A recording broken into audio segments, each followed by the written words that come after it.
Medo je opet prekršio red, ušumio se do čela i uzeo med.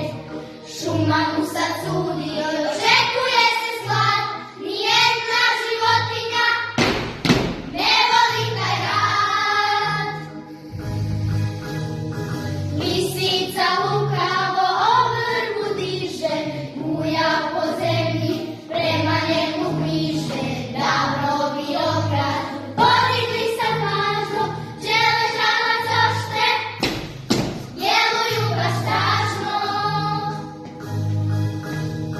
Pobuna u šumi ne događa se često, kada kupci žele preuzeti mjesto. Svi znamo da je medo šumski vladar pravi, čak i kad zabrlja, ne dobije po glavi.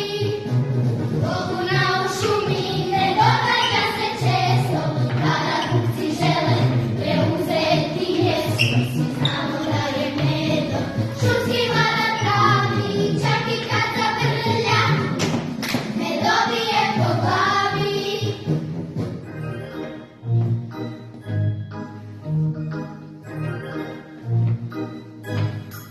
Bez prvi oprost odluči mu dati, jer zbog slobode neće da se svadi. Svi smo mi stanari, šuma je naš dom, moramo si pomoć, svi smo tu u svom. Pobuna u šumi ne događa se često, kada kupci žele preuzeti mjesto. Svi znamo da je medo šumski vladar pravi, čak i kad zabrlja, ne dobije po glavi.